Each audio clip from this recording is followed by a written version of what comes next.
Puji Tuhan, semangat. Saya percaya bahwa pagi hari ini tidak ada yang susah, amin. Tidak ada yang sedih, amin. Semua bersuka cita di dalam Tuhan, karena bersama dengan Tuhan kita ada kemenangan, amin. Kita mau rayakan, kita mau sorakan kemenangan kita di dalam Tuhan. Kita mau katakan dengan iman, dengan satu keyakinan bahwa kita sudah menang, kita sudah dibebaskan. Pujikan dengan sukacita.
semangat sukacita kita. Roh Kudus itu yang membakar semangat sukacita kita untuk kita tetap setia, iring dan melayani Tuhan. Silakan duduk Bapak Ibu Saudara.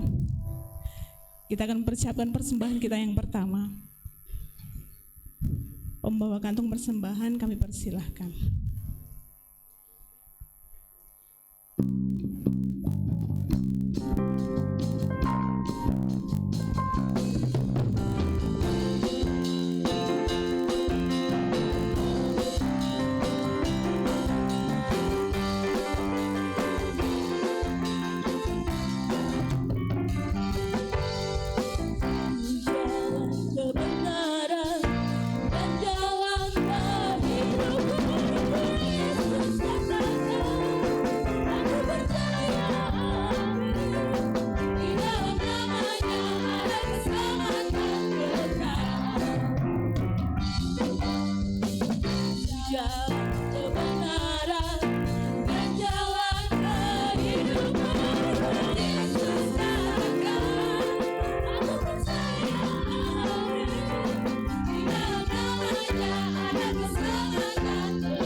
Dalam Engkau Tuhan ada keselamatan kekal itu, tidak ada jalan lain.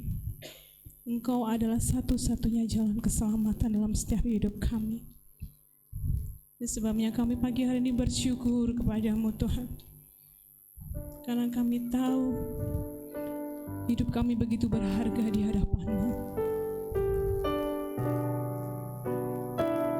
Engkau sudah membayar dosa kami, bukan dengan barang yang fana Tuhan, tapi dengan darah-Mu, dengan nyawa-Mu Tuhan. Engkau rela mati di atas kayu salib. Kami bersyukur Tuhan, Engkau telah menyelamatkan kami. Terima kasih. Bukan dengan barang fana, Yesus.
Bapa Surgawi, dalam nama Tuhan Yesus Kristus, kami selalu mengucap syukur dan berterima kasih kepadamu karena begitu besar pengorbananmu dalam hidup kami.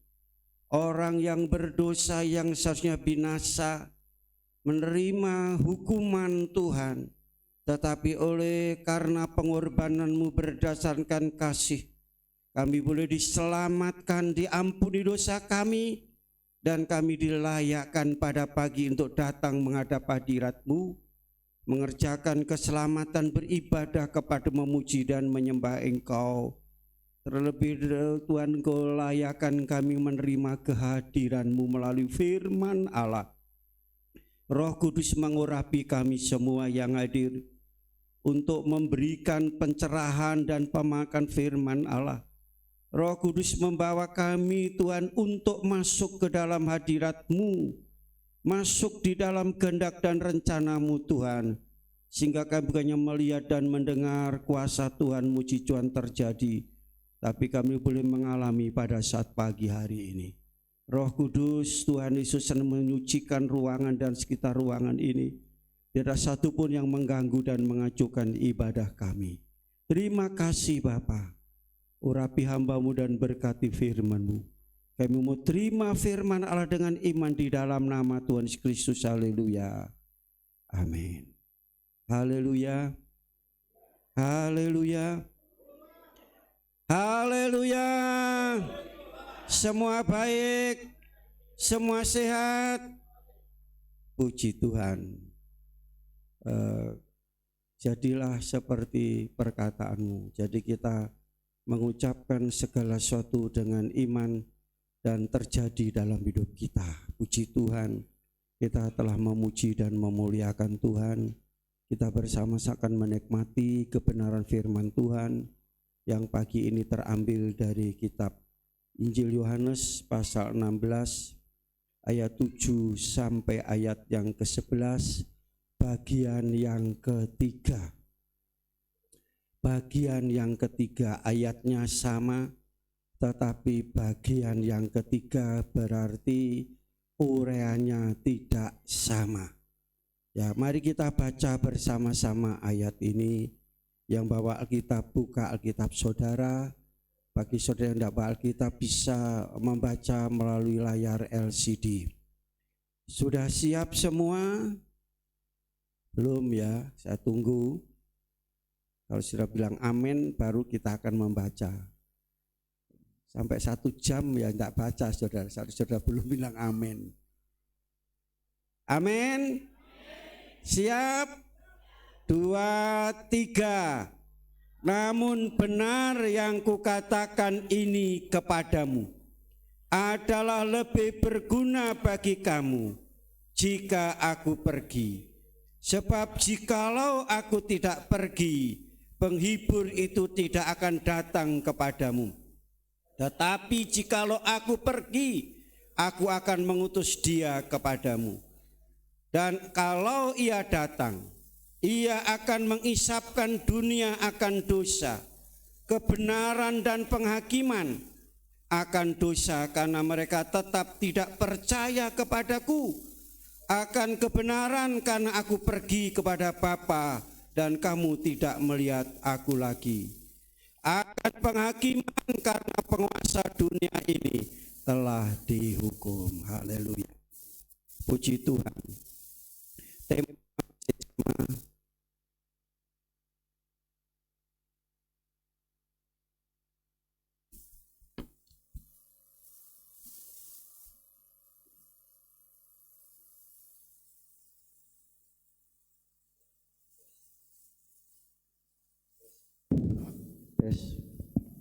temanya sama, yaitu pekerjaan Roh Kudus, karya Roh Kudus. Saudara, siapa yang hafal minggu yang lalu saya katakan ada 7 karya Roh Kudus? Ayo, 1. Oh, baca tidak boleh.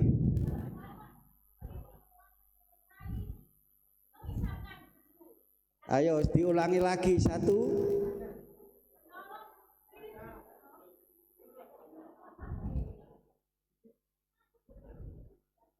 Ayo kita ucapkan aja bersama, ya ada 7, ikuti saya. Pekerjaan Roh Kudus ialah 1. Menolong, 2. Menyertai, 3. Mengajar, 4. Mengingatkan, 5. Memimpin, 6. Menghibur, 7. Menginsapkan.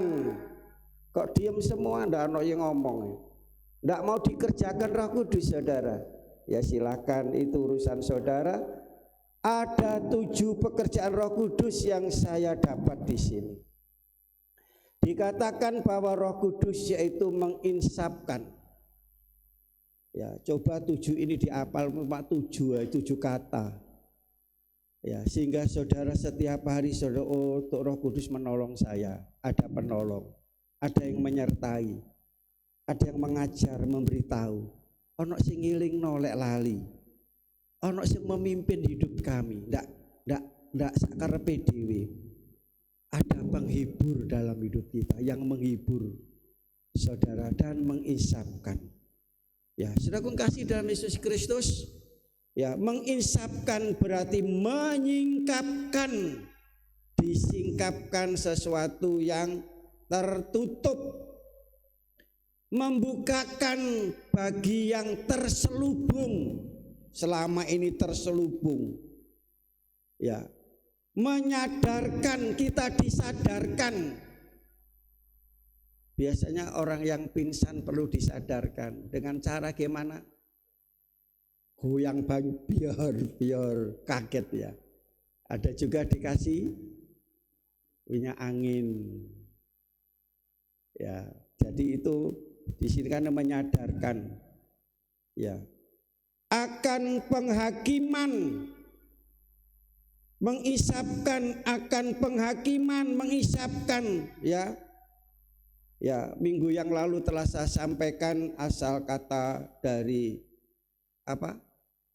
Alenko.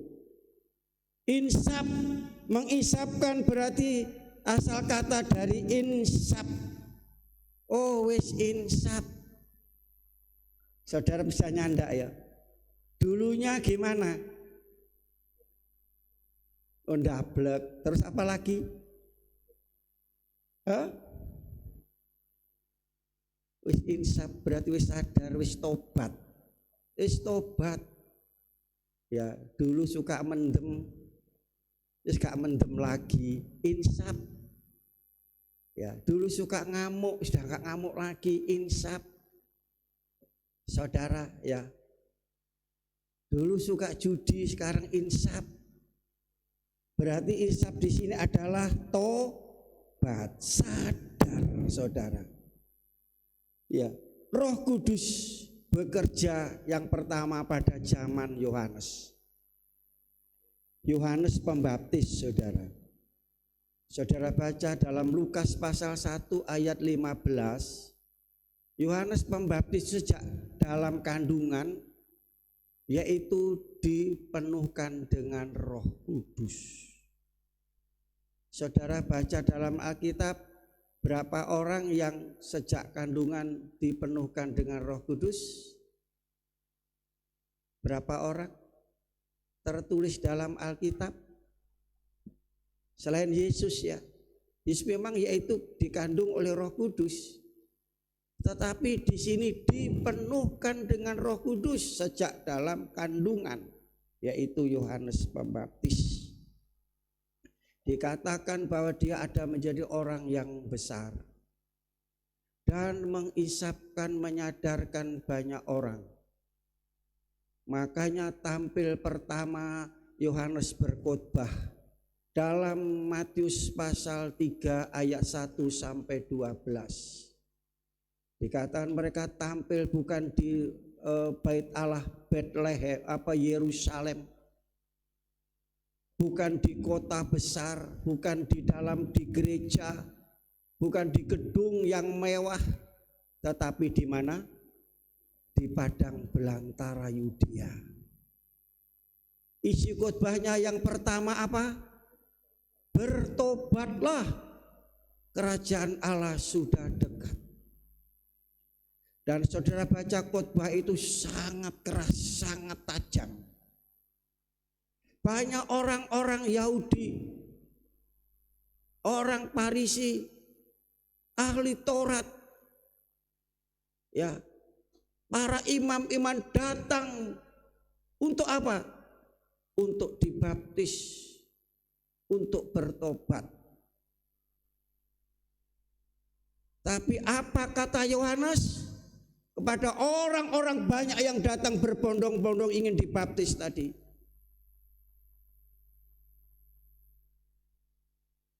Hai benih ular beludak, kamu itu lo ulo,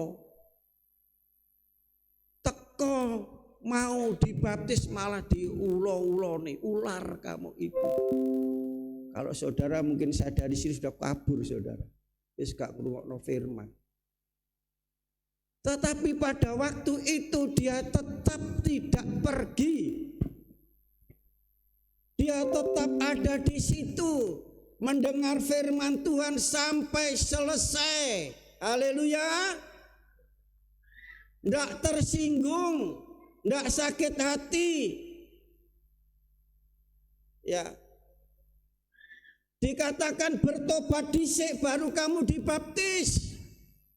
Bertobatlah dan keluarkanlah buah-buah pertobatan baru kamu dibaptis.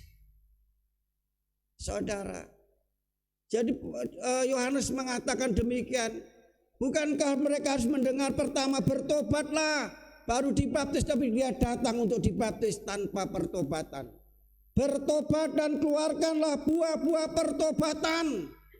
Jadi ini pekerjaan Roh Kudus zaman Yohanes Pembaptis, menginsapkan orang-orang yang belum bertobat supaya bertobat. Insap tadi artinya bertobat, tobat. Saudara, keluarkan buah-buah pertobatan. Dikatakan kapak sudah tersiap atau tersedia di bawah pohon.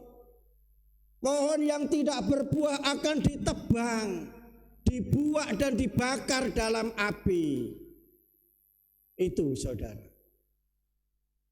Alat penampi sudah tersedia untuk menampi gandum. Ibu-ibu sekarang tidak pernah tapen ya, menampi. Tidak pernah saudara.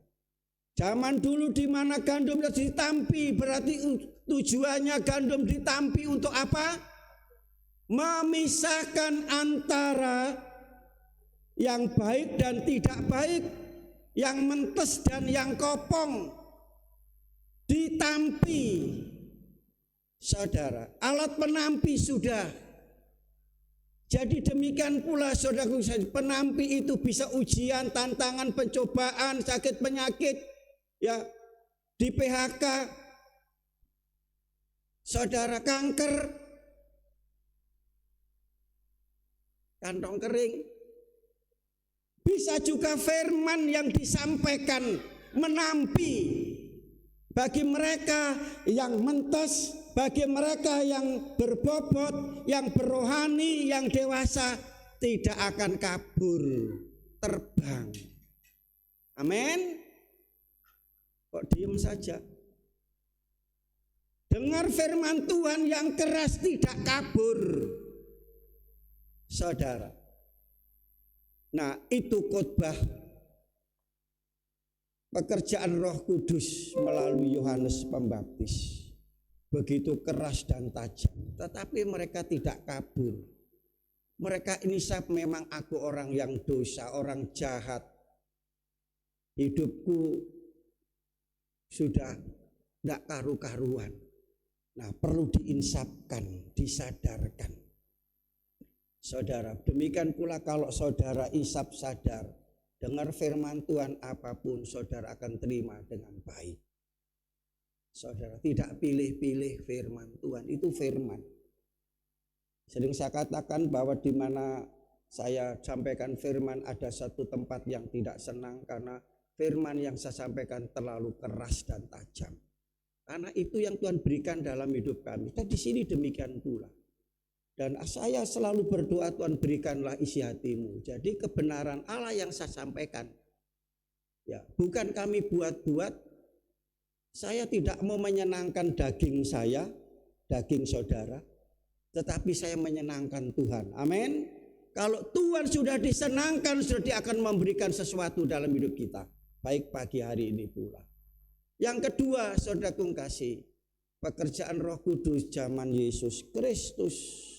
Kita tahu bahwa Roh Kudus bekerja dalam Lukas pasal 4 ayat yang pertama. Lukas pasal 4 ayat pertama, Yesus, ya, pekerjaan Roh Kudus, yaitu di mana mengundang umat manusia tidak pilih-pilih untuk yaitu bertobat juga. Saya bacakan ayat Lukas pasal 4 ayat 1 dulu. Lukas 4 ayat 1, ya, lebih saya bacakan saja. Lukas pasal yang keempat ayat yang pertama. Yesus yang penuh dengan Roh Kudus kembali dari sungai Yordan, lalu dibawa Roh Allah, Roh Kudus ke padang gurun. Nah, saudara, Yesus itu lahir karena Roh Kudus tadi. Oleh Roh Kudus itu Yesus dibawa ke padang gurun.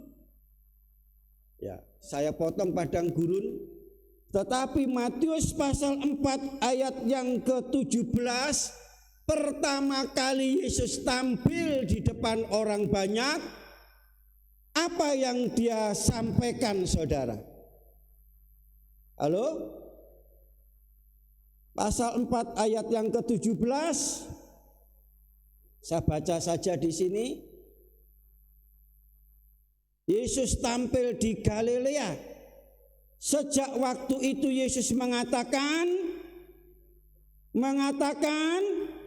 memberitakan, mengobarkan, bertobatlah, sebab kerajaan surga sudah dekat. Diinsapkan, disadarkan,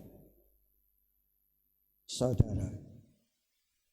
Dan hari Kamis yang lalu itu khotbah Yesus. Matius pasal 5 ayat 1 sampai 12. Ada berapa kata yang diulang-ulangi. Isinya apa kata-kata itu? Berbahagialah. Berbahagialah, ini ayat ini khusus ditujukan kepada murid-murid Tuhan. Yesus membawa 12 murid ke bukit dan Yesus memberikan firman Allah ini. Ya, diawali dengan berbahagialah mereka yang miskin. Dalam ejaan lama dikatakan rendah hati. Mau bahagia? Orang rendah hati, orang sombong tidak mungkin akan bahagia. Orang yang rendah hati akan bahagia, suka, senang, saudara, sukacita. Diolok, dihina, dicaci maki, difitnah, ya, karena dia rendah hati, saudara, tidak akan sampai tembus ke hatinya. Amin.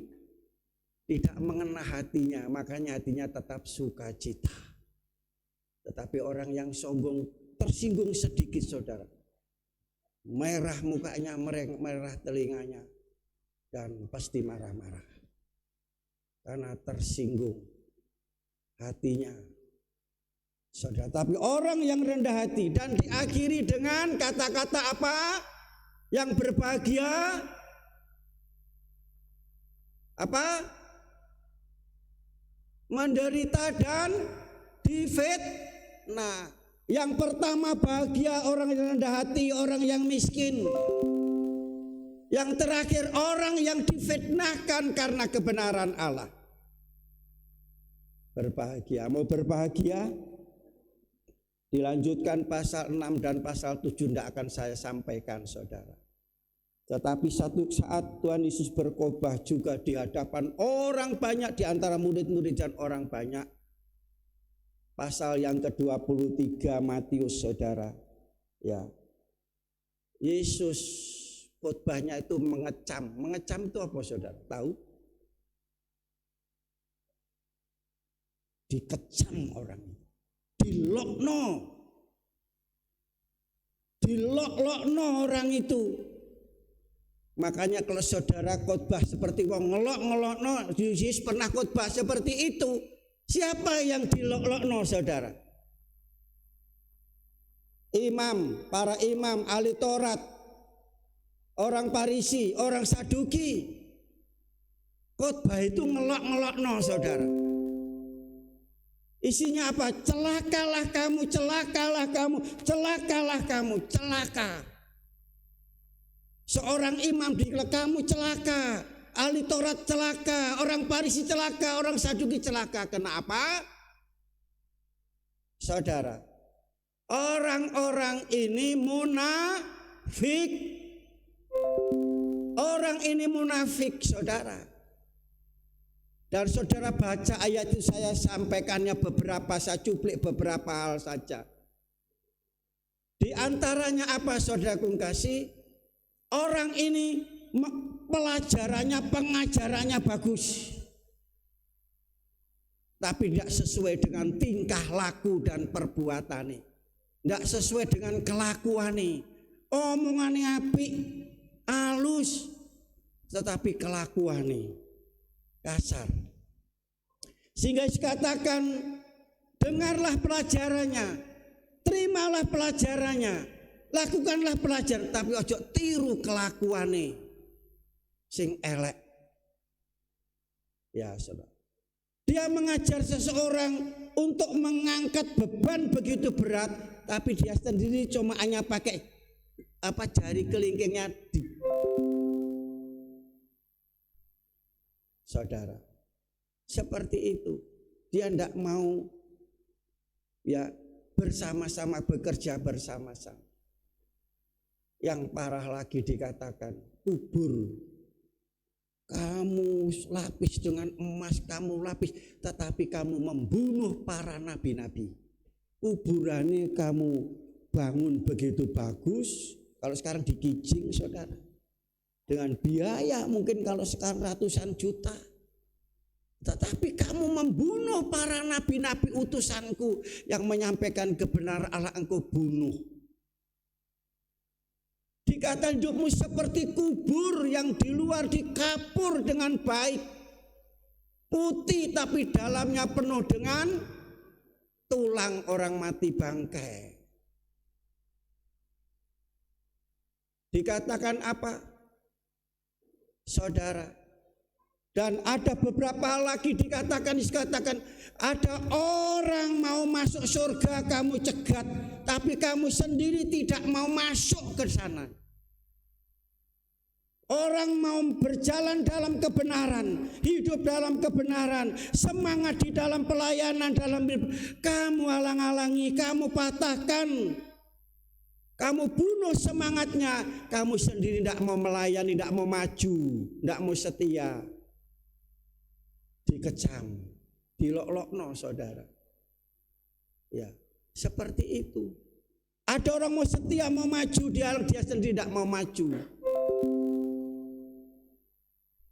Ada juga orang mau memberi kepada Tuhan, memberikan persembahan kepada Tuhan, dia halang-halangi, dia sendiri tidak pernah memberi persembahan. Itu kalau saya terjemahkan hal yang lain. Saudara, dikatakan celakalah orang yang seperti ini. Sehingga apa? Kalau Yohanes tadi tetap dengarkan dengan baik, tetapi orang Farisi, orang ini mangkal saudara. Akhirnya apa saudara, singkat cerita, di mana saudara orang-orang inilah yang menyalibkan Yesus Kristus. Pertama karena merasa tersaing, karena ajaran Yesus itu baik, banyak orang-orang Yahudi, orang Farisi pun mengenal Yesus. Waduh, ini muridku entek ini nanti ikut Yesus. Sehingga bagaimana caranya? Yesus difitnah saudara, dan seterusnya. Bahkan dia ditangkap, disiksa, dianiaya. Karena dengar firman Tuhan mangkal, dendam. Minggu yang lalu apakah ada yang datang ke gereja dari rumah sedang gerundel, atine medongkol, atine marah datang ke gereja? Kalau saya lebih baik tidak usah datang. Di gereja dengar firman Tuhan tambah parah, kesinggung firman Tuhan tambah mangkel, saudara. Ndak itu opo-opo, harus selesaikan dulu. Tuhan katakan kalau kamu melangkah ke rumah Allah, di tengah jalan kamu ingat ada sesuatu yang mengganjal dalam hatimu, pulang odisik, mulio odisik, beresno, baru kembali datang ke rumah Allah. Yesus katakan demikian. Tidak tahu saudara datang tadi anak sing kisruh dengan suami dengan istri, halo, dengan anak saudara. Mungkin saudara jengkel, sudah suami biasanya kalau dandan cepat saudara ya, pakai baju, pakai sepatu, ayo bu, sik to dil, wis iki jame wis mepet, sik to, akhirnya gregetan saudara, bukan ditinggal, akhirnya apa? Marah-marah, ngomong datang ke gereja kok marah-marah. Firman Tuhan tidak akan mungkin bisa masuk dalam hati saudara. Haleluya. Kok sepi? Selanjutnya zaman Petrus, Roh Kudus mengisapkan bekerja karya firman pada zaman Petrus. Kisah Rasul pasal 2 ayat yang keempat. Ayat yang pertama mereka berkumpul sehati, ayat 14. Ayat 15 ada 120 orang sehati. Pada waktu mereka sedang berkumpul, apa yang terjadi saudara? Ada tiupan angin keras dan lidah-lidah api hinggap di tiap kepala orang-orang itu. Dan saat itu mereka penuhlah dengan Roh Kudus. Dan Roh Kudus memberikan satu karunia untuk berkata-kata bahasa roh itu. Isinya apa saudaraku kasih? Isinya memuliakan Tuhan, menceritakan perbuatan-perbuatan Allah yang besar, termasuk Petrus dipenuhkan dengan Roh Kudus saudara. Dan karena dia dipenuhkan Roh Kudus, saudara, Roh Kudus itu membawa Petrus untuk berdiri dan berkhotbah. Karena tengah-tengah pada waktu 120 orang mereka berbahasa roh, berbahasa lidah yang dikaruniakan Roh Kudus itu, mereka ada yang menyindir. Mereka bagian loh, ini kan orang Yahudi, mengapa dia berkata-kata bahasa kita? Tapi ada yang menyindir, oh enggak, ini sedang mabuk anggur. Yang menyindir itu mengolok saudara, menghina. Sekarang yang menghina orang berbahasa roh bukan orang luar, podo-podo Kristeni. Kalau itu memang bahasa roh saudara, itu yang mengatakan juga sama dengan zaman Kisah Rasul. Mereka sedang menghina, mengejek. Apa itu yang dikatakan juga mendukakan Roh Kudus? Podo-podo wong Kristeni opo sembahyang nangis-nangis, opo sembahyang apa itu pakai bahasa ndak karu-karuan begitu saudara. Saya ndak mau ngomong yang lainnya. Ada yang mengatakan maaf ini ya, podo Kristen ini kayak mau gendeng kata. Saya dengar itu, aduh Tuhan ampuni dia. Podo wong Kristen nih. Bahwa itu tanda dipenuhkan Roh Kudus dalam bahasa glosolalia.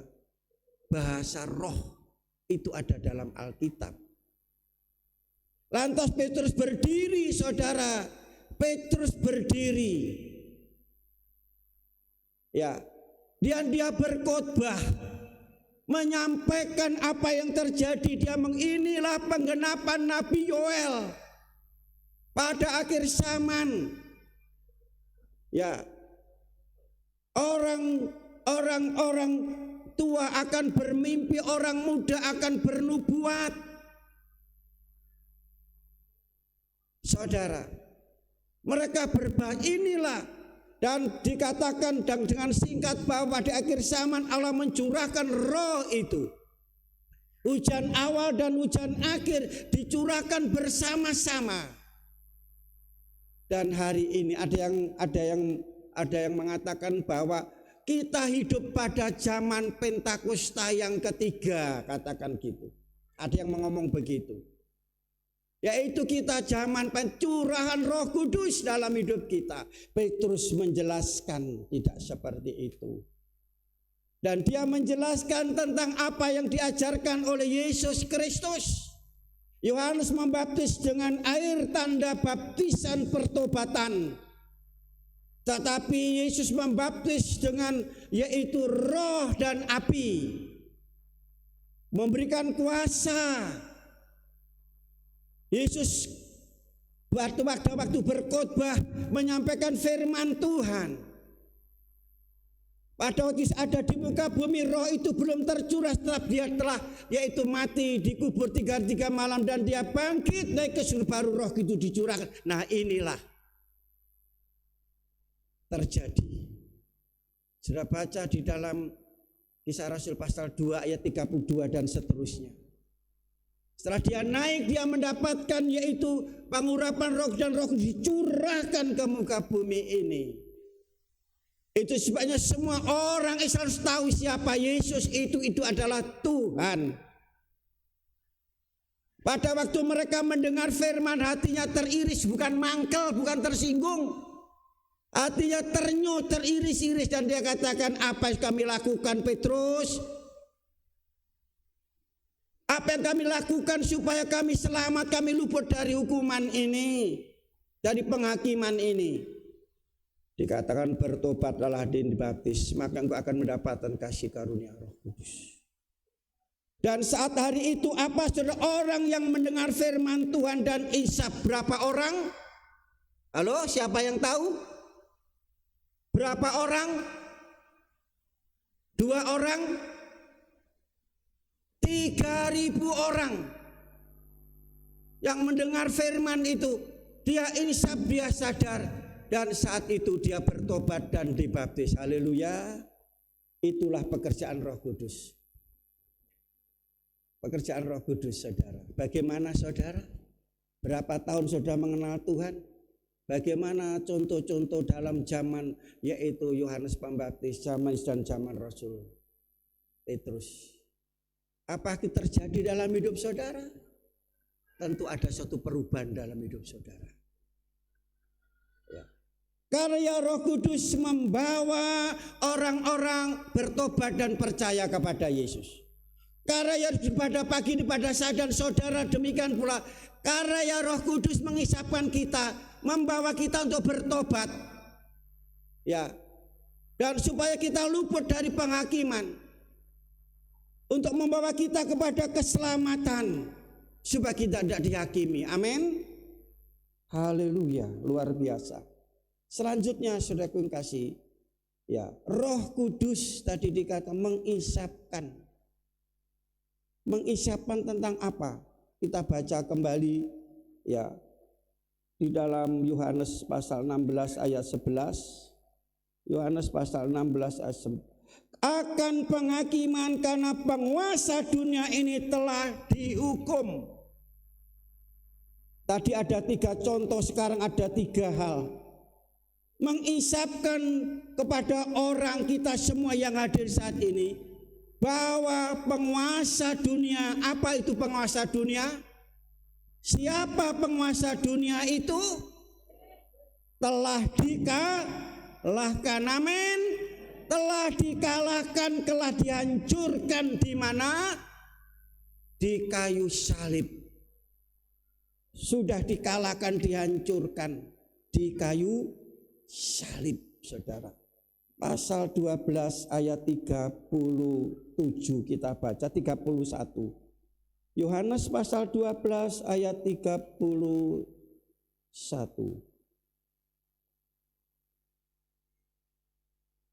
Sekarang berlangsung penghakiman atas dunia ini. Sekarang juga penguasa dunia ini akan dilemparkan keluar. Keluar mana? Saudara, keluar dari kebenaran. Kalau ini saya sampaikan panjang, saudara.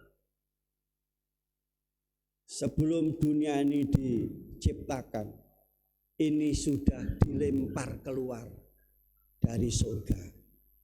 Iblis itu Lucifer, penghulu malaikat yang diberikan kedudukan yang tertinggi untuk memimpin puji-pujian. Jadi di surga itu isinya puji-pujian.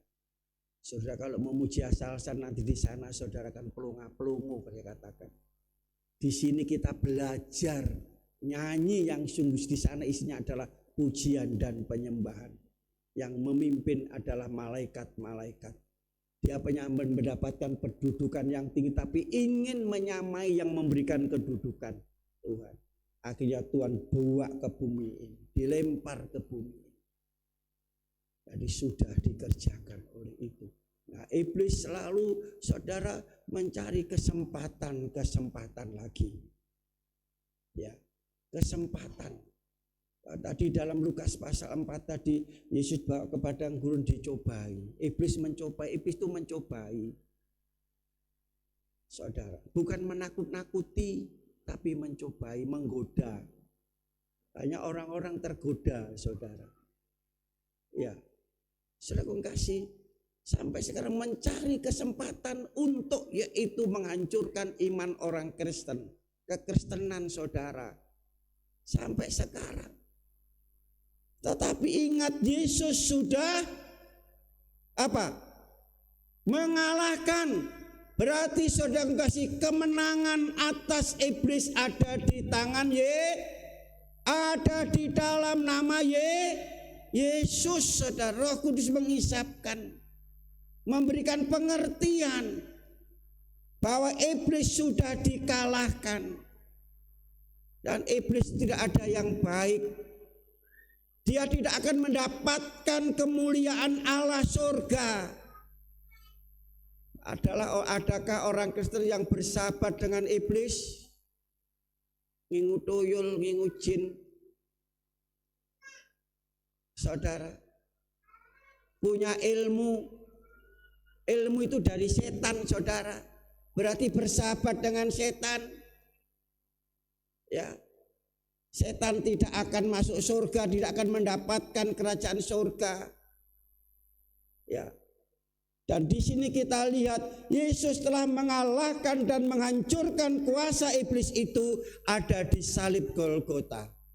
Itu adalah pengenapan perjanjian induk di dalam Kejadian pasal yang ketiga ayat yang kedua, ayat yang ke-15 dan 21. Dikenapi oleh Yesus Kristus. Pasal 16 Yohanes ayat yang ke-11 tadi, akan penghakiman karena penguasa dunia ini telah dihukum. Penguasa dunia itu apa? Efesus pasal 6 ayat yang ke-12. Pemerintah, penguasa, roh-roh jadi udara.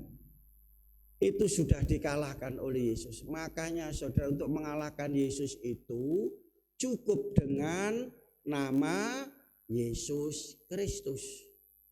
Dalam nama Yesus, iblis akan lari. Tidak usah disayang-sayang, lus-lus saudara. Dikatakan firman Tuhan, katakan ditengking, dihardik. Ya, supaya tidak menggoda saudara. Ini. Selanjutnya yang kedua, saudaraku kasih. Ya. Penghakiman, mengisapkan penghakiman atas apa? Dunia saat ini. Tadi dikatakan yaitu kuasa kegelapan, yaitu bahwa iblis sudah dikalahkan mulai sejak sebelum dunia ini diciptakan. Dan salib Yesus Kristus adalah puncak daripada kekalahan iblis dan kemenangan Yesus. Juga kemenangan saya dan saudara. Penghakiman Allah atas dunia saat ini, Roma pasal 1 ayat 18 sampai 32, panjang ayat ini. Sebab murka Allah nyata dari surga atas segala kefasikan dan kelaliman manusia yang menindas kebenaran dengan kelaliman, Karena apa yang dapat mereka ketahui tentang Allah nyata bagi mereka, sebab Allah telah menyatakan kepada mereka. Sebab apa yang tidak nampak daripadanya, yaitu kekuatannya yang kekal dan keilahiannya, dapat nampak kepada pikiran dan karyanya sejak dunia diciptakan, sehingga mereka tidak dapat berdalih. Sebab sekalipun mereka mengenal Allah, mereka tidak memuliakan Dia sebagai Allah atau mengucap syukur kepadanya. Sebaliknya pikiran mereka menjadi sia-sia dan hati mereka yang bodoh menjadi gelap. Seterusnya saudara, ya, mengganti keilahan Allah dengan yaitu patung yang berupa binatang, saudara. Ya, jadi itu. Dan selalu keinginannya adalah yaitu keinginan tubuh jasmani ini. Ya, dikatakan dalam ayat tadi saudara yang sedang dihakimi, ayat selanjutnya ini ngeri dan sudah terjadi.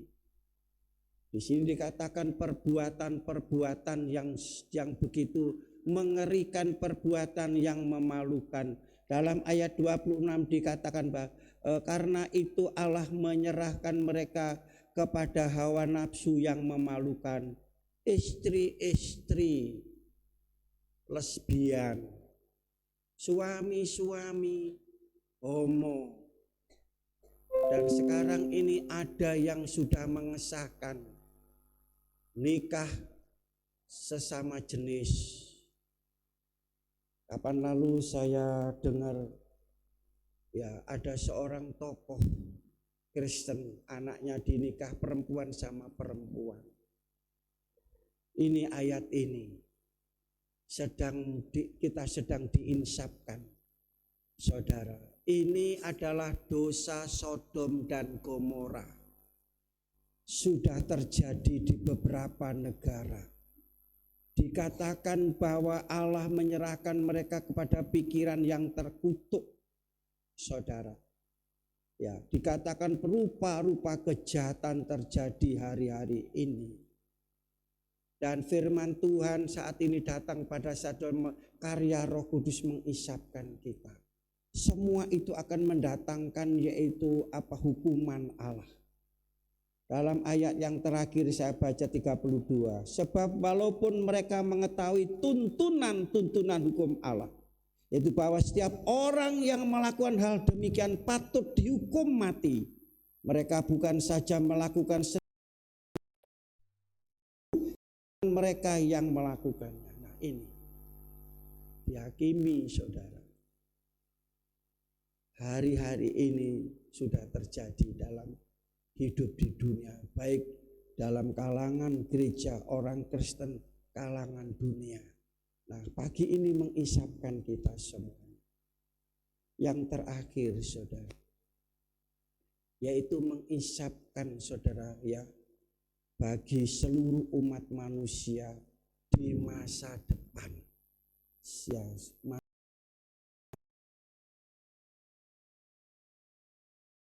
amin.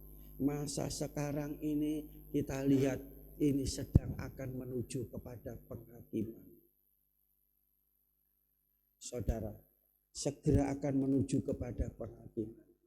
Nah, saudaraku, kasih penghakiman itu Petrus mengatakan dimulai dari rumah Allah, dari kita.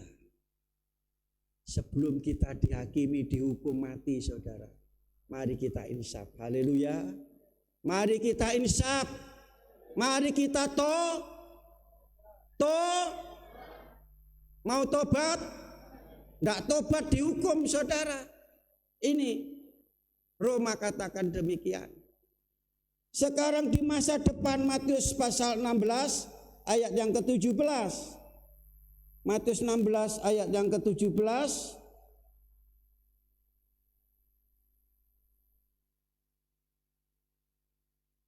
pasal 20 ayat 27, Matius pasal 16 ayat 27, sebab anak manusia akan datang dalam kemuliaan Bapanya diiringi malaikat-malaikatnya. Pada waktu itu ia akan membalas setiap orang menurut perbuatannya. Ini masa yang akan datang, seluruh umat manusia di masa depan. Dikatakan Yesus akan datang, anak manusia ini berdatang Yesus di dalam kemuliaan Bapanya diiring oleh malaikat-malaikat akan membalas setiap orang menurut perbuatannya. Menurut perbuatannya, saudara.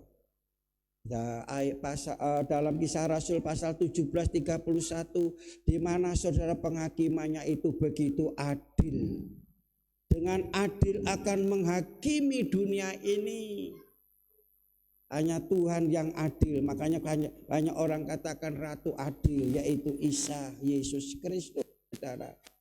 Ya. Kisah Rasul pasal 24-25 berbicara kebenaran, penguasaan diri dan penghakiman di masa yang akan datang. Jadi bagi orang yang mendengar firman Tuhan, mereka akan lakukan firman itu kalau mereka tidak mau dihukum, saudara. Ya. Dalam Roma pasal 14 ayat 10, semua manusia di muka bumi akan menghadap penghakiman Allah, tidak akan luput daripada penghakiman Allah, saudara. Dan saudara tahu bahwa 1 Korintus pasal 6 ayat 2, ketahui orang-orang kudus juga akan menghakimi dunia. Jadi kalau sudah hidup benar, hidup kudus, saudara tidak akan dihakimi. Amin. Bahkan saudara akan menghakimi dunia ini kalau sudah hidup dalam kekudusan dan kebenaran Allah. Nah, saudara kasih 2 Korintus pasal 5 ayat yang ke-10, saudara. Mari kita baca bersama-sama. Kami undang untuk bangkit berdiri. 2 Korintus pasal 5 ayat yang ke-10. 2 Korintus pasal 5 ayat yang ke-10. Sudah ketemu? Kita baca bersama-sama. 2, 3. Sebab kita semua harus menghadap tahta pengadilan Kristus, supaya setiap orang memperoleh apa yang patut diterimanya sesuai dengan yang dilakukannya dalam hidupnya ini, baik atau jahat. Saudara, baik atau jahat hari ini, semua akan menghadap siapa? Menghadap siapa? Siapa yang akan mengadili dunia ini? Kok ragu-ragu? Baca Matius pasal 25 ayat 31 sampai 46. Supaya sudah mengetahui, diinsapkan, supaya sudah membukakan pengertian kita yang menjadi hakim nanti, mengadili dunia ini nanti adalah ayat itu dikatakan bahwa anak manusia datang dalam kemuliaannya, ya, disertai diiring oleh beribu-ribu malaikat. Semua manusia di muka bumi datang menghadap dia. Dan penghakiman itu diumpamakan seperti yaitu domba dan kambing. Dan Allah memisahkan sebelah kanan domba, sebelah kiri kepada kambing. Dia berkata kepada domba, berbahagialah engkau. Mau bahagia, saudara? Bahagia di dunia, bahagia di akhirat.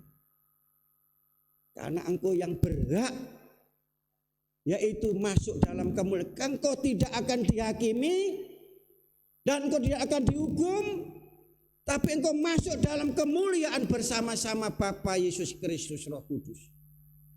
Pertama, karena pada waktu aku lapar engkau memberi makan, pada waktu haus engkau memberi minum, pada waktu tidak punya pakaian engkau beri pakaian, waktu aku sakit engkau mengunjungi aku, pada waktu di penjara engkau juga datang di penjara. Orang ini, Tuhan, kapan aku lakukan itu? Aku tidak pernah lakukan itu, tidak merasa dia lakukan. Tapi yang aneh sekarang orang Kristen memberi sesuatu, iku aku, iku ini, iku ini. Dan kalau tidak aku, bukan saya, gereja itu tidak akan bisa berjalan, tidak bisa berdiri. Dia merasa tidak melakukan apa-apa. Yesus katakan, apa yang kau kerjakan pada orang yang terkecil, orang yang tidak dianggap, orang yang disisihkan, itu sudah lakukan kepadaku. Saudaraku kasih, ini sedikit saya sampaikan, sedikit agak panjang. Aku biasanya orang yang yaitu mau bunuh, apa bunuh sing sugih-sugih, bunuh wakeh, supaya aku lihat bunuh dibalik no, ya enggak.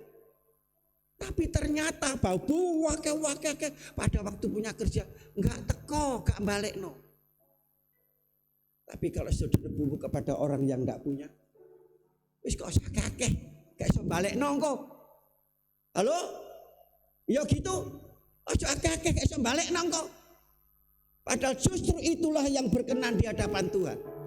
Apa yang kita lakukan, kita tidak ingin supaya kita dibalik no. Apa yang kita lakukan, saudara, sekecil apapun kepada orang yang terkecil, itu kita lakukan kepada Tuhan,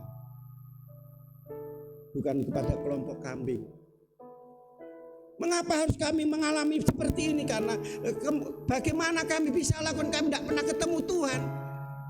Dikatakan orang yang malas, ya, orang yang malas merasa bahwa dia bisa lakukan segala sesuatu.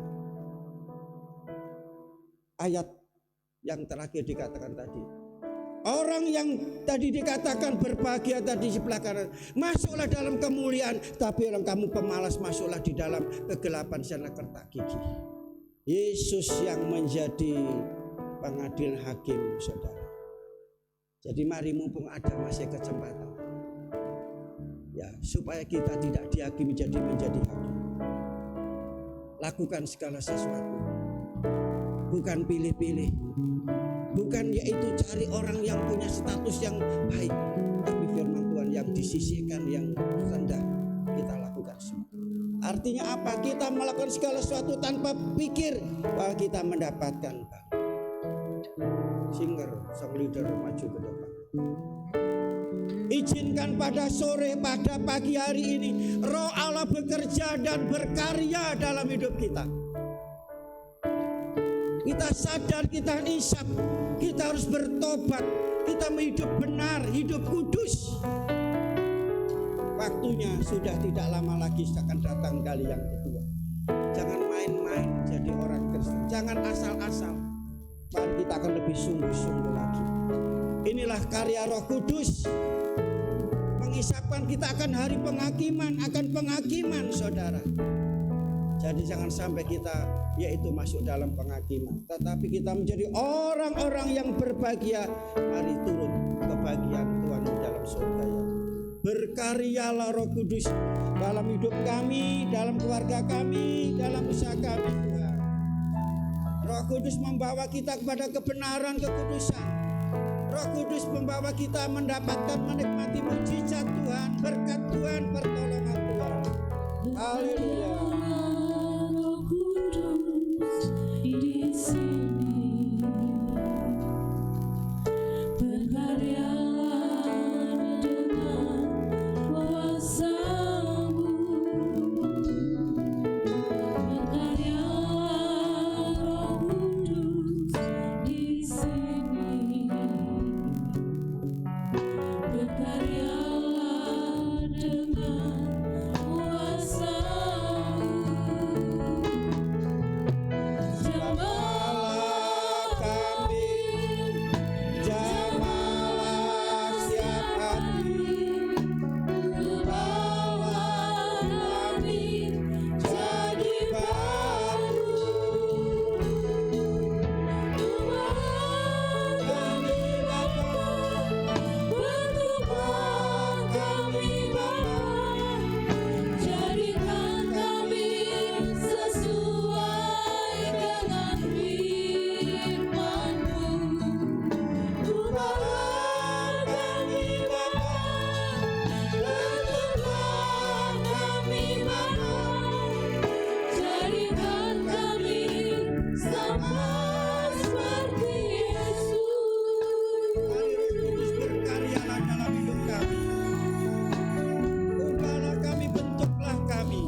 kami diselamatkan.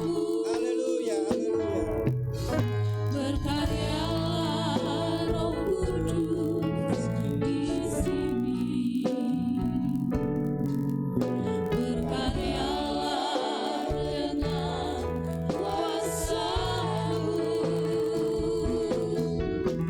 Jamahlah kami, jamahlah setiap hati.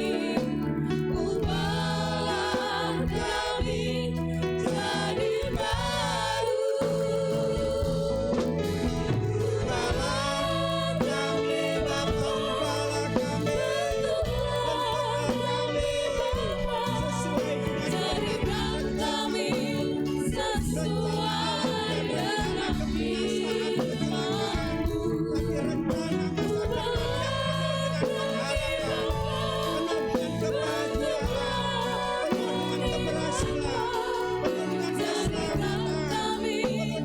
kami seperti Yesus. Jadikan kami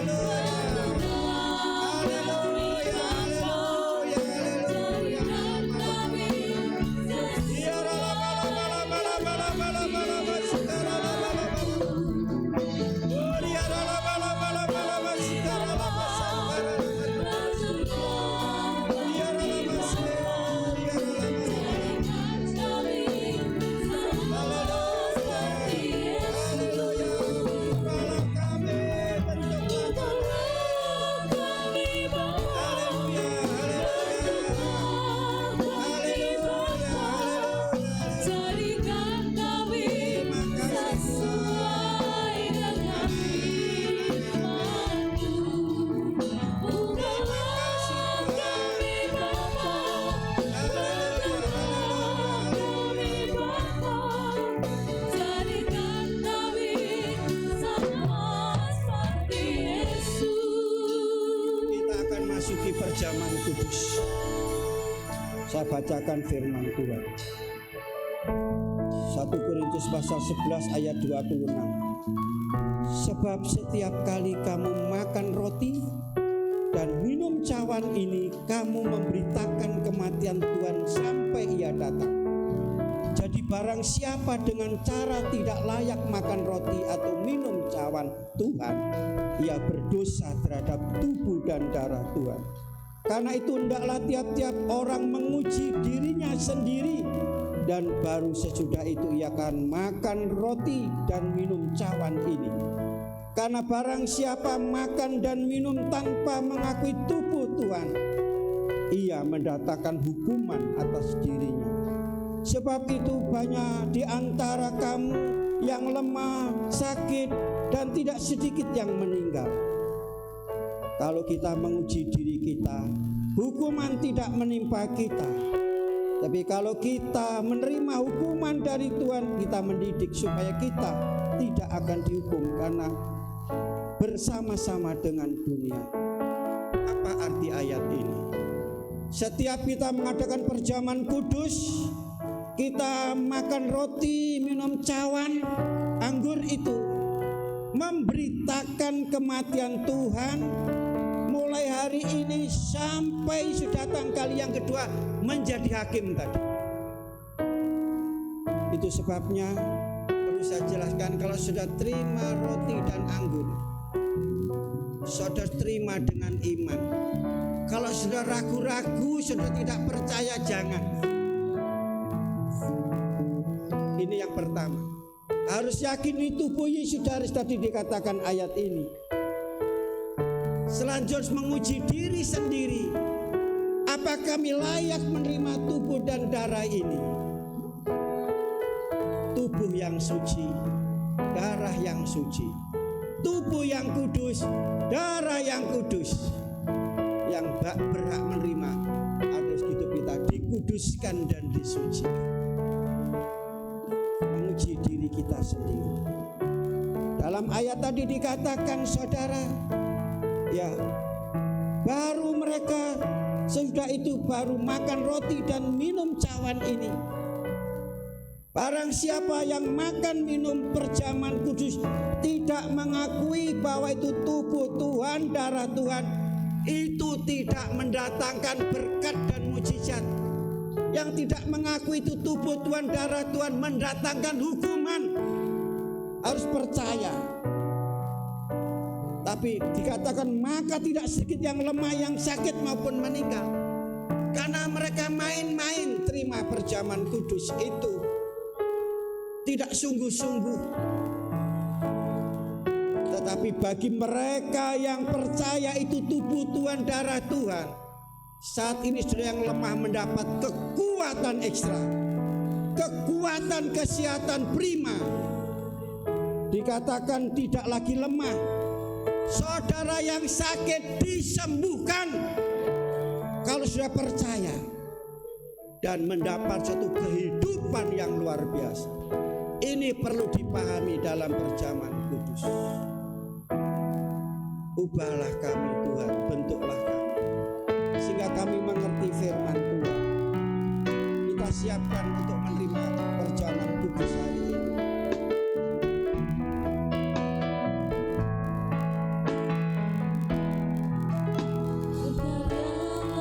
Roh Kudus di sini, berkaryalah dengan kuasa-Mu, berkaryalah Roh Kudus di sini, berkaryalah dengan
kuasa-Mu. Kami datang dengan kerendahan hati kami, Bapa Surgawi, dalam nama Tuhan Yesus Kristus. Kami telah menerima kebenaran firman Allah. Roh Kudus memeteraikan firman-Mu dalam hidup kami. Kami saat ini bersyukur karena Tuhan telah menyadarkan kami, mengisapkan kami, membukakan sesuatu yang tertutup dalam hati pikiran kami ya Tuhan. Untuk kami hidup dalam kebenaran dan kekudusan Allah, sehingga kami tidak akan dihakimi, kami tidak akan dihukum, tapi kami akan menerima hidup kekal selama-lamanya, luput daripada hukuman itu. Demikian pula kami mempersiapkan diri untuk menerima perjamuan kudus yang mengingatkan kami kembali peristiwa yang terjadi di Bukit Golgota. Setelah mati disalib telah mengalahkan kuasa dosa, iblis dan maut, mengalahkan dunia ini Tuhan. Itu sebabnya kami menerima perjamuan kudus, agar kami mendapat kuasa yang dari Tuhan, untuk kami hidup juga dapat mengalahkan kuasa daging, kuasa dosa, kuasa dunia ini. Kami hidup dalam kemenangan ya Bapa. Terima kasih Tuhan, ampuni segala dosa, kesalahan, kekurangan, kelemahan kami, agar kami layak menerima tubuh dan darah-Mu ya Tuhan. Baik para pelayan-pelayan perjamuan kudus telah datang merendahkan diri untuk membagi tubuh dan darah-Mu kepada jemaat. Layakan mereka Tuhan, dan Roh Kudus terus menguasai dan memimpin dalam hidup mereka, hidup dalam kekudusan, hidup dalam kebenaran Allah. Nama Tuhan dipermuliakan. Terima kasih Bapa, kami berkati roti dan anggur di dalam nama Bapa, Putra dan Roh Kudus, sebagaimana firman-Mu kami yang makan dengan iman bahwa ini tubuh dan darah-Mu Tuhan. Kami yang lemah mendapat kekuatan yang baru, semangat yang baru, sukacita yang baru. Yang sakit dalam nama Yesus disembuhkan. Demikian pula kami mendapat suatu kehidupan yang baru di dalam Tuhan. Kami terima perjamuan kudus dengan iman di dalam nama Tuhan Yesus Kristus. Haleluya. Amin. Kita pujikan cintanya dan kasihnya.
Untuk anak-anak ke belakang ya. Bagi yang sudah menerima tubuh darah Yesus kami sebut bangkit berdiri.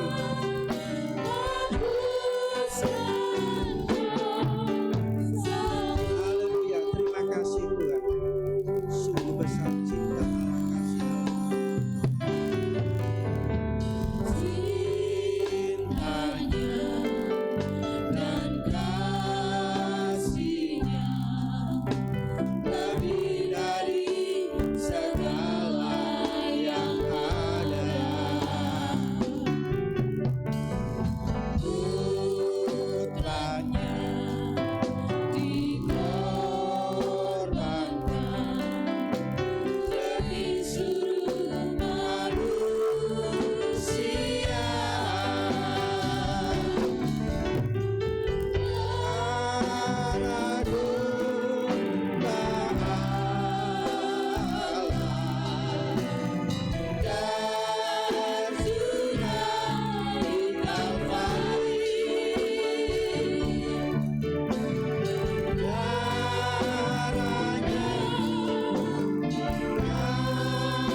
kasihnya.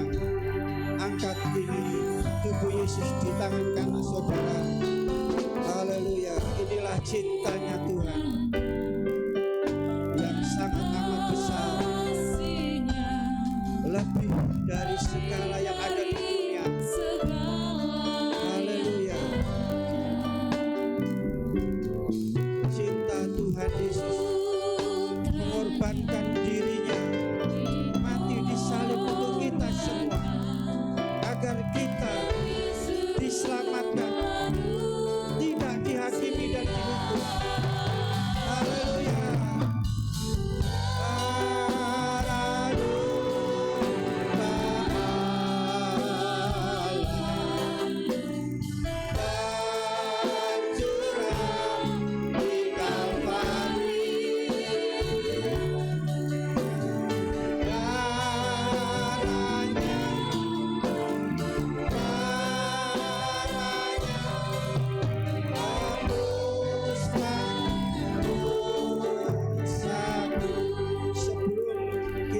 makan tubuh Yesus, kita akan dengar firman Tuhan.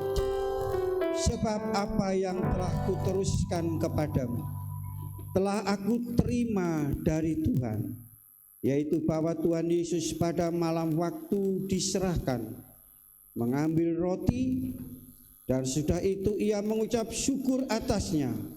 Ia memecah-mecahkannya dan berkata, inilah tubuhku yang diserahkan bagi kamu. Perbuatlah ini menjadi peringatan akan aku. Kita makan tubuh Yesus dengan iman di dalam nama Tuhan Yesus Kristus. Berkat atas kita sekalian. Haleluya. Amin. Mari kita minum, makan bersama.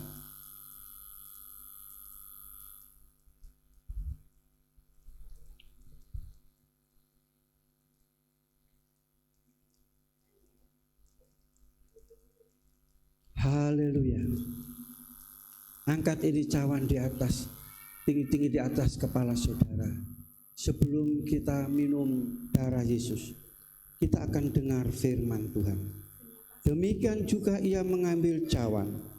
Sudah makan ia lalu berkata, cawan inilah perjanjian.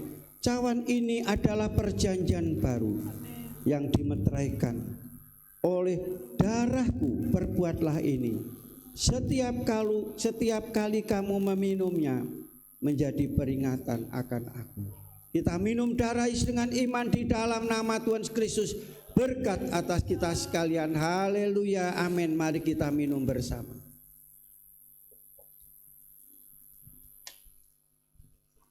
Haleluya. Haleluya. Haleluya. Haleluya. Haleluya.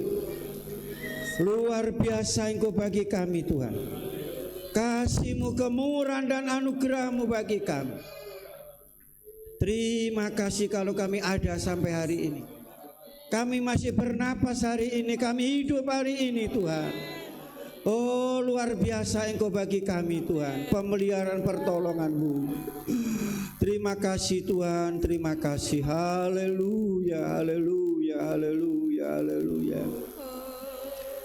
Kasih Allahku sungguh telah terbukti ketika Dia serahkan anaknya. Kasih Allah mau berkorban bagi kau dan aku. Tak ada kasih seperti kasih-Mu. Bersyukur, bersyukur, bersyukurlah, bersyukur karena kasih setia-Mu. Ku sembah, ku sembah, ku sembah, dan ku sembah selama hidupku. Ku sembah Kau Tuhan. Bersyukur, bersyukur. Mohon dengan kasih Kristus Bapak Yusuf Kesah maju ke depan dan berdoa.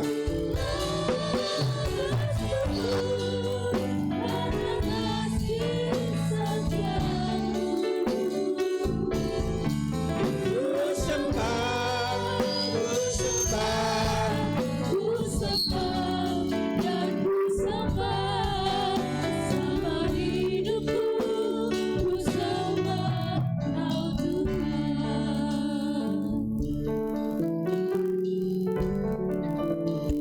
Allah Bapa kami yang bertata dalam kerajaan surga, kalau pada pertengahan ibadah ini Tuhan, kami sungguh sangat bersyukur Tuhan atas kemurahan-Mu Tuhan. Oleh karena kasih-Mu Tuhan, kami boleh menerima tubuh dan darah-Mu Tuhan. Kami yakin dan percaya Tuhan, apa yang telah Tuhan berikan melalui tubuh dan darah-Mu boleh memberikan kami senantiasa kekuatan, boleh senantiasa memberikan kami kesehatan dan kesembuhan dan penghiburan bagi kami semua ya Tuhan. Kami bersyukur Tuhan, kami berterima kasih juga untuk firman-Mu Tuhan yang sudah ditaburkan oleh hamba-Mu. Kami sungguh sangat bersyukur karena sampai pada hari ini Tuhan senantiasa bekerja Tuhan di dalam kehidupan kami untuk mendatangkan kebaikan dalam kehidupan kami melalui karya Roh Kudus-Mu. Oh Roh Kudus, kami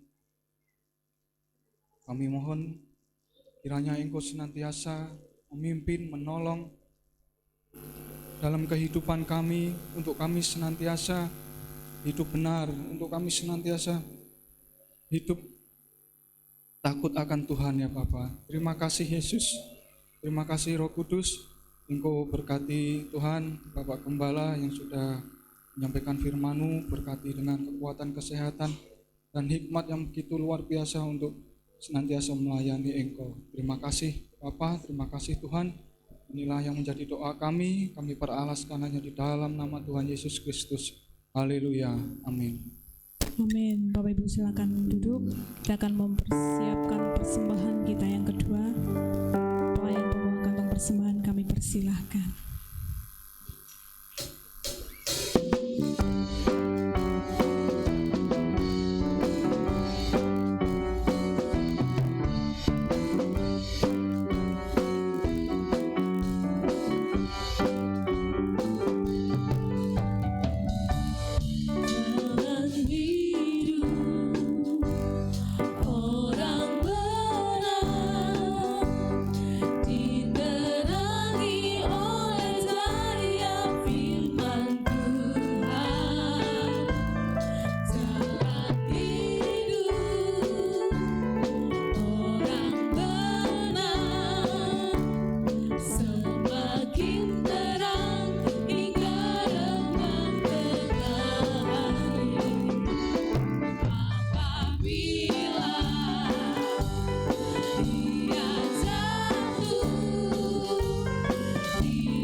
Puji Tuhan, kita sudah dilawat oleh kebenaran firman Allah.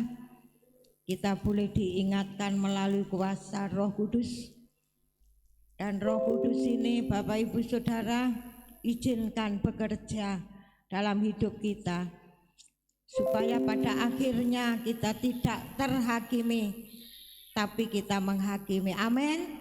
Haleluya, puji nama Tuhan. Terima kasih atas kehadiran Bapak, Ibu, Saudara yang telah beribadah pada siang hari ini. Terima kasih atas korban kasih Bapak Ibu, baik untuk pekerjaan Tuhan baik untuk keluarga kami hamba Tuhan. Doa kami, Tuhan Yesuslah yang mampu membalas dan memberkati Bapak Ibu. Amin. Puji Tuhan. Pengumuman untuk ibadah sepanjang minggu yang kita akan lalui. Penerima jemaat keluarga Bapak Siregar, persembahan keluarga Bapak Sugeng. Hari Rabu jam 17 atau jam 5 ibadah pertengahan minggu dipandu oleh Mbak Dewi. Hari Kamis jam 6 malam atau 18 ibadah pemuda remaja.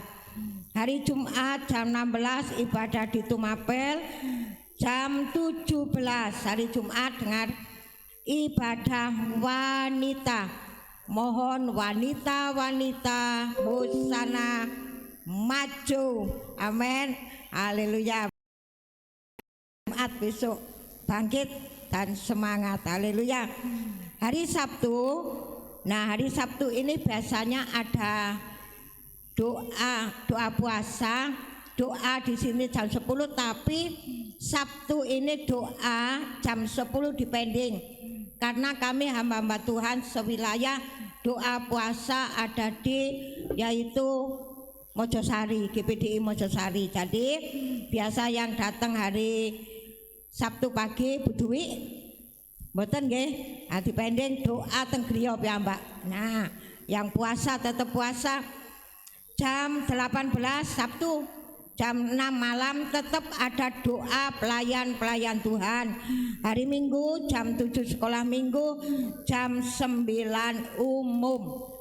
Puji Tuhan. Untuk pengumuman selanjutnya hari Senin jam 17 atau jam 5 ibadah syukur di rumah Bapak Yohanes Surati. Hari apa Bapak Ibu? Hari Senin jam 5 sore ya, ibadah syukur atau doa Bapak Yohanes Surati. Selasa setengah 7 tetap ada doa malam di tempat ini yang biasanya datang hari doa malam. Jam hari Selasa ada doa malam tetap.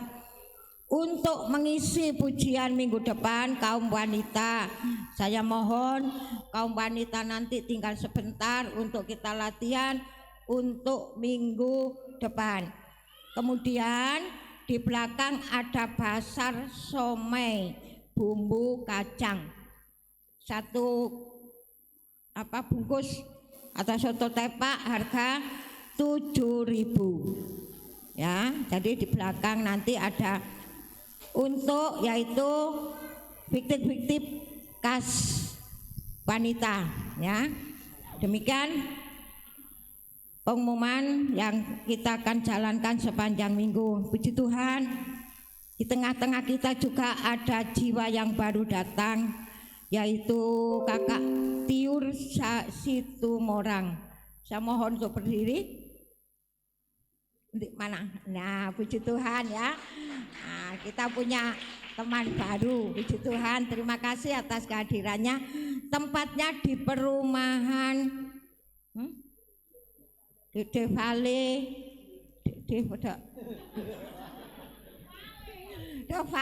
yang saya itu mengatakan perumahan Kebon Agung.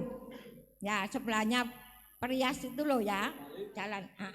Ya itu saya katakan saya nggak tahu jenenge, yang tahu itu perumahan Kebon Agung ya di situ ya.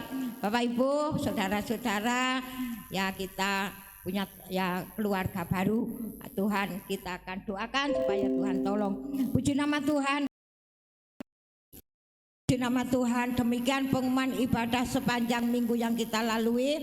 Kita akan akhiri ibadah kita, berdoa untuk pekerjaan Tuhan, berdoa untuk anak-anak Tuhan yang tidak hadir, perjalanan Bapak Pangabean yang ke Sumatera karena kakaknya yang meninggal, agar Tuhan tolong. Berdoa juga untuk anak Tita yang sampai hari ini masih ada di rumah sakit. Kita berdoa agar Tuhan tolong dan mujizat Tuhan dinyatakan, dan berdoa untuk perjalanan kita sepanjang minggu yang kita akan lalui. berdoa untuk bangsa dan negara. Mari kita jemput semua bangkit berdiri, kita pujikan karya terbesar dalam hidupku. Saya mohon Ibu Nunu berdoa sebelum doa berkat.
Syukur, terima kasih Tuhan Yesus.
Angkatlah tangan saudara, tadahkan ke atas untuk menerima berkat ilahi.